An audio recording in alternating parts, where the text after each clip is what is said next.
শুয়ে আছে। তা নবী তখন বললেন, ও আবু তোরাব ওঠো, ওঠো আবু তোরাব ওঠো, ওঠো আবু তোরাব ওঠো, এখানে ঘুমাইছো কে? এটা তো ঘুমানোর জায়গা না, ওঠো ওঠো। দয়াল নবীজি নিয়ে আসলেন উঠাইয়া। আবু মানে হলো পিতা, তোরাব মানে হলো মাটি। দয়াল নবীজি মাওলা আলীকে একটা লকব দিয়েছেন, আবু তোরাব মাটির বাপ। তা মাওলা আলী যদি মাটির বাপ হয়, তাহলে মা ফাতেমা মাটির কি হয়? কথা কন না খেয়ে। তাহলে সন্তান মারে নাকি চেনে না? কত বড় বেকুব মার্কা গল্প বাংলাদেশে, কিচ্ছা কাহিনী।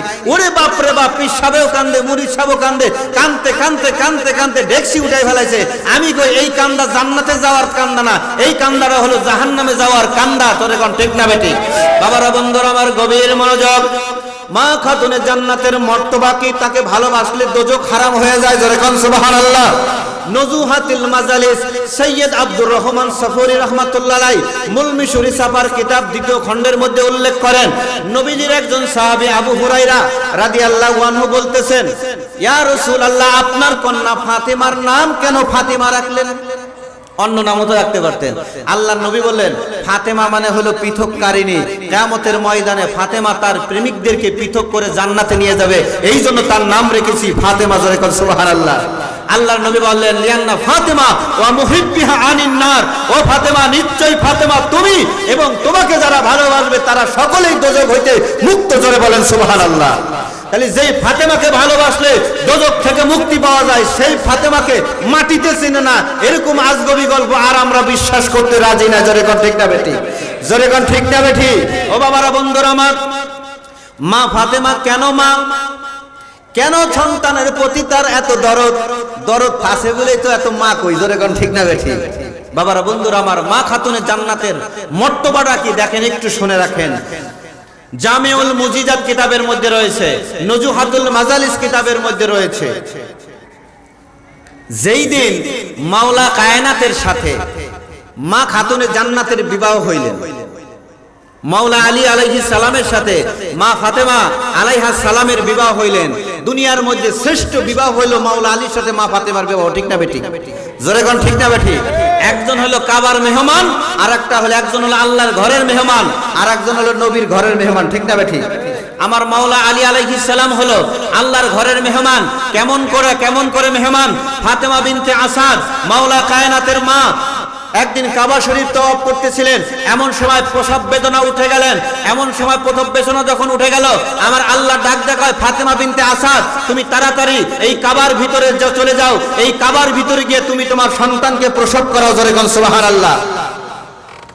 ইমাম হাকিম নিসাবুরি আল মুস্তাদরাক কিতাবের 6064 নম্বর হাদিস বা কম বেশি হতে পারে, এই উনি উল্লেখ করেছেন। শুধু তাই নয়, ইমাম শাবলানজি রাহমাতুল্লাহ আলাইহি নুরুল আবসার কিতাবের মধ্যে উল্লেখ করেছেন, মাওলা আলী এমন এক সত্তা, মাওলা আলী এমন এক সত্তা, এমন এক ব্যক্তিত্ব, দুনিয়াতে উনি একমাত্র ব্যক্তি যিনি কাবা ঘরের মধ্যে জন্মগ্রহণ করেছেন। জোরে বলেন সুবহানাল্লাহ। এবং ইমাম হাকিম নিসাবুরি আল মুস্তাদরাক হাদিস নম্বর হলো 6044 নম্বর হাদিসের মধ্যে উনি উল্লেখ করেছেন যে মাওলা কায়নাতি একমাত্র ব্যক্তি, মাওলা আলী একমাত্র ব্যক্তি যিনি কাবা শরীফের মধ্যে জন্মগ্রহণ করেছেন। জোরে বলেন সুবহানাল্লাহ। তাহলে মাওলা আলী হলেন আল্লাহর ঘরের মেহমান, আর মা ফাতেমা হলেন নবীর ঘরের মেহমান। এই জন্য বাবা, যেমন বর তেমন কোন দুই যোগ্যতা সম্পন্ন। ঠিক না বেঠি? যেই দিন বিবাহ বন্ধনে আবদ্ধ হইলেন, ওই দিন বিবাহ বন্ধনে আবদ্ধ হওয়ার পরে আমার আল্লাহ জান্নাতের ফেরেশতা রিদওয়ানকে ডাক দিয়ে বলল, ও ফেরেশতা, জান্নাতের মধ্যে একটা গাছ আছে, এই গাছের নাম হলো তুবা গাছ। জোরে কন্যায় তোমার হাবা। তুবা গাছ, তুবা মানে হলো শান্তি, শান্তির গাছ, আরামের গাছ, এই শান্তির গাছ, এই গাছের কথা আল্লাহ কোরআনে বলেছেন, ইন্নাল্লাযীনা আমানু ওয়া আমিলুস সলিহাতি তুবা লাহুম ওয়া হুসনু মাব।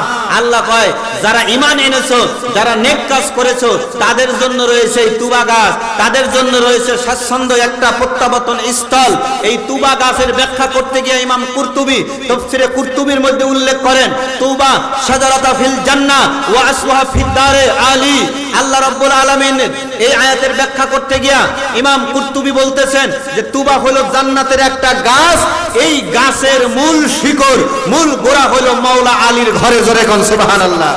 অতএব দুনিয়াতে বোঝা যাবে জান্নাতি দল তারাই যারা মাওলা কায়নাতকে ভালোবাসে। জোরে কোন ঠিক না বেঠি? জোরে কোন ঠিক না বেঠি? আল্লাহ নবী বলতেছেন, সাহাবী তোমরা শুনে রাখো, যেই দিন আলীর সাথে ফাতেমার বিবাহ হয়ে গেল, ওই দিন আল্লাহ ফেরেশতা রেদওয়ানকে ডাক দিয়ে বললেন, ও রেদওয়ান ফেরেশতা, তুবা নামক ওই গাছটাকে ঝাঁকি দাও। রেদওয়ান ফেরেশতা তুবা নামক গাছকে ঝাঁকি দিতে লাগলো। ঝাঁকি দিতে লাগলো, অসংখ্য পাতা পড়তে লাগলো, অসংখ্য পাতা। প্রত্যেক পাতার উপরে লেখা দোজখ হইতে মুক্তি। জোরে বলেন সুবহানাল্লাহ। প্রত্যেক পাতার উপরে কি? দোজখ হইতে মুক্তি। ইয়া রাসূলুল্লাহ, কেন এই পাতা ঝরলো? বলে, ও সাহাবী তোমরা শুনে রাখো, দুনিয়াতে যারা আমি নবীর কন্যা ফাতেমাকে ভালোবাসবে, যারা ফাতেমাকে মহব্বত করবে, কাল হাসরের ময়দানে এক একটা করে গাছের পাতা, যেই পাতার উপরে লেখা থাকবে দোজখ হইতে মুক্তি, অর্থাৎ বেহেশতের টিকিট, এক একটা করে ধরিয়ে দেওয়া হবে। জোরে বলেন সুবহানাল্লাহ। যেই ফাতেমাকে ভালোবাসলে আর দুনিয়া থেকে চলে গেলে হাসরের ময়দানে জান্নাতের টিকিট পাওয়া যাবে, ওই ফাতেমাকে মাটিতে চিনে না, এরকম বেকুব মার্কা গল্প আর কেউ চোখ বলতে পারে? জোরে কোন পারে? ওই জন্য যারা বিশ্বাস এতদিন করছেন, আজ থেকে খাস তওবা করবেন। আর যারা বিশ্বাস করেন নাই, তারা তো আলহামদুলিল্লাহ ভালো। ঠিক না বেঠিক? একটু দরুদ শরীফ পড়েন। আল্লাহুম্মা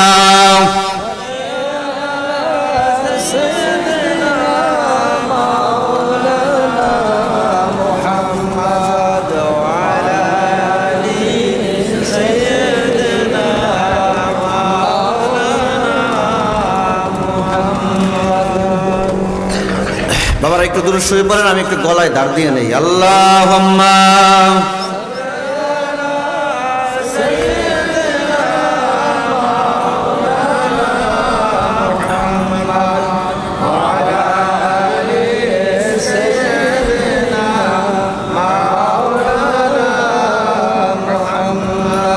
এই যে আমরা তরিকতের যে সাজরা, তরিকতের সাজরা, এই সাজরা শরীফের দলিলে এই কোরআনের আয়াত, সূরা রাদ আয়াত নম্বর 29, ইন্নাল্লাযীনা আমানু ওয়া আমিলুস সলিহাতি তুবা লাহুম ওয়া হুসনু মাব। এই তুবার ব্যাখ্যা করতে গিয়ে তাফসীর দুররে মনসুরের মধ্যে ইমাম জালালউদ্দিন সুয়ুতী উল্লেখ করেন, তাফসীরে কুরতুবীর মধ্যে ইমাম কুরতুবী উল্লেখ করেন, এই তুবা কি? তুবা হলো শাজারা ফিল জান্নাহ, জান্নাতের একটা গাছ। ওয়া আসলুহা ফিদ দারে আলী, এই গাছের মূল শিকড় হলো আলীর ঘরে। এই জন্য দেখা যায় প্রত্যেকটা তরিকার মূলে গিয়ে দেখা যায় মাওলা আলী। জোরে কোন ঠিক না বেঠিক? যারা কোন ঠিক না বেঠিক? বাবারা বন্ধুরা আমার, এই জন্য এই সাজরা শরীফ, তরিকতের যে সাজরা, এই সাজরা শরীফের অনেকে মহব্বত করে, আবার একটু কবরেও নেয়। আপনাদের এদিকে আছে কিনা জানি না, আমাদের অনেকে তরিকার লোক কি করে, সাজরা শরীফ মহব্বত করে কবরে নেয়। কেন? এটার একটা উসুল আছে। নজুহাতুল মাজালিস কিতাবের মধ্যে এবং জামিউল মুজিজাত কিতাবের মধ্যে উল্লেখ করতেছেন যে মা খাতুনে জান্নাত যেদিন দুনিয়া থেকে পর্দা নেবেন, জাহিরি ভাবে উনি যেদিন ইন্তেকাল করবেন, করার সময় মাওলা আলীকে বললেন, স্বামী আলী ঘরের মধ্যে একখানা কাগজ আছে, কাগজটা একটু নিয়ে আসেন। তা নিয়ে আসলেন, বললেন, ফাতেমা এই কাগজের মধ্যে কি আছে? মা ফাতেমা বললেন যে স্বামী, এই কাগজের মধ্যে লেখা আছে দয়াল নবীজির উম্মতের নাজাত। জোরে বলেন একটু সুবহানাল্লাহ।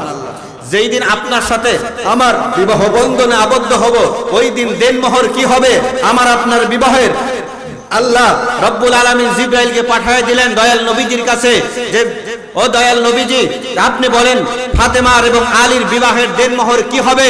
তা ওই দিন আল্লাহ রব্বুল আলামিনকে আমি বলেছিলাম যে আমার বিবাহের দেনমোহর আল্লাহই ভালো জানেন। তা আল্লাহ বলেছিলেন যে হাবিব জানায়া দেন যে ফাতেমার বিবাহের দেনমোহর হবে দুনিয়া এবং জান্নাতের সব কিছু। জোরে বলেন সুবহানাল্লাহ।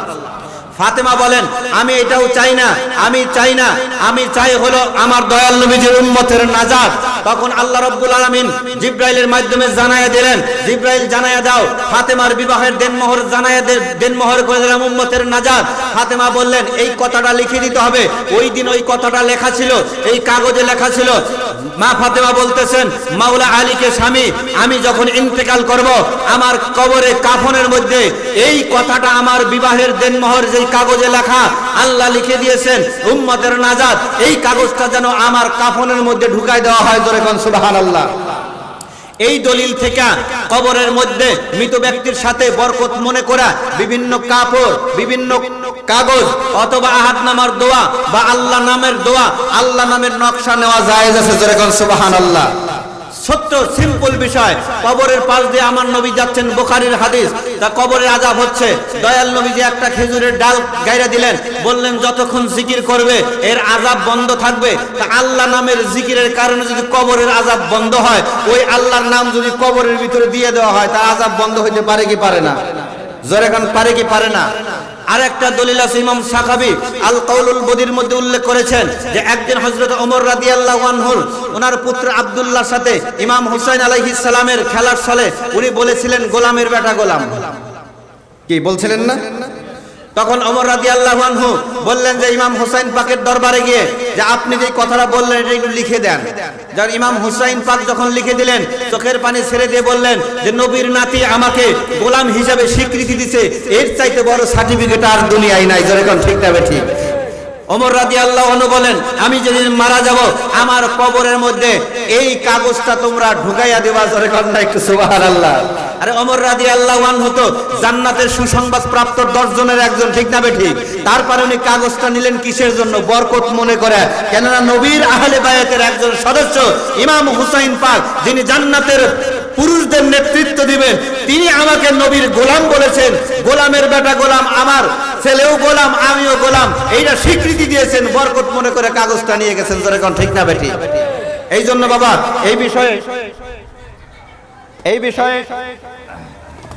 এই বিষয়ে আমার একটা কিতাব রয়েছে লিখিত, সাজরা শরীফ কি এবং কেন।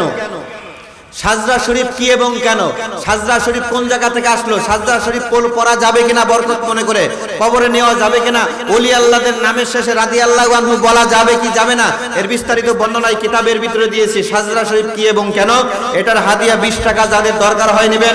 আর একটা বই রয়েছে পাক পাঞ্জাতনি ঈমান, আমি কোরআন হাদিস দ্বারা প্রমাণ করে দিয়েছি পাক পাঞ্জাতনকে ভালো না বাসলে যত ইবাদত বন্দেগী করেন না কেন আল্লাহর দরবারে কবুল হবে না। আগে পাক পাঞ্জাতনের মহব্বত অন্তরে থাকতে হবে, ওই মহব্বতের কারণে আল্লাহ আপনার ইবাদতকে কবুল করবেন। সকলে বলেন না একটু সুবহানাল্লাহ। এটার হাদিয়া 20 টাকা। আর একটা বই রয়েছে আহকামে মিলাদ শরীফ, যারা কয় মিলাদ শরীফ বেদাত, আমি কই মিলাদ শরীফ হলো ইবাদত। জোরে কর না একটু মারহাবা।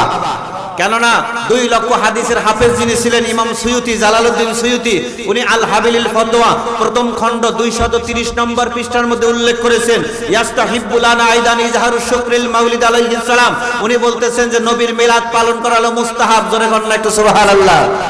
2 লক্ষ হাদিসের হাফেজ কয় মিলাদ মুস্তাহাব ইবাদত, এই ইবাদতকে বেদাত বলতে হলে কমসে কম তার 2,05,000 হাদিস মুখস্থ করা লাগবে, ঠিক না বেটি? বাংলার জমিনে আছে কিনা, পৃথিবীতে আছে কিনা সন্দেহ আছে। এই মিলাদ কিয়ামের দলিল মাত্র 60 টাকা। আর একটা বই রয়েছে ওহাবিদের চৈতন্য দান, এই বইটার মধ্যে আমার নবীজির সৃষ্টিগত তত্ত্ব, নবীজির ইলমে গায়েব, নবীজির আল্লাহ প্রদত্ত ক্ষমতায় বিভিন্ন স্থানে হাজির হইতে পারেন কোরআন সুন্নাহর দলিল দিয়ে, নবীজি হায়াতুন নবী এবং দিন তারিখ নির্দিষ্ট করে বিভিন্ন ইসলামী জলসা সমাবেশ করা যাবে, তার বিস্তারিত দলিল এই বইটার মধ্যে দিয়েছে। এটার হাদিয়া 200 টাকা। আর একটা কিতাব রয়েছে মানাকেবে আলী, কোরআন এবং হাদিসের আলোকে মাওলায়ে কায়নাত শেরে খোদা মাওলা আলী অজহল মাওলা আলী আলাইহিস সালামের যে মর্তবা মর্যাদা কোরআন এবং হাদিসের দ্বারা আমি প্রমাণ করে দিয়েছি। এই কিতাবের মধ্যে যাদের দরকার 200 টাকা হাদিয়া নিয়ে নেবেন। আর একটা নকশা রয়েছে আমার কাছে, এটা হলো দয়াল নবীজির জুতা মুবারকের নকশা, নালাইন শরীফ। এই জুতা মুবারকের নকশার এমন একটা মর্তবা, যদি আপনার সাথে এই নকশাটা থাকে তাহলে কোনো শত্রু আপনার ক্ষতি করতে পারবে না।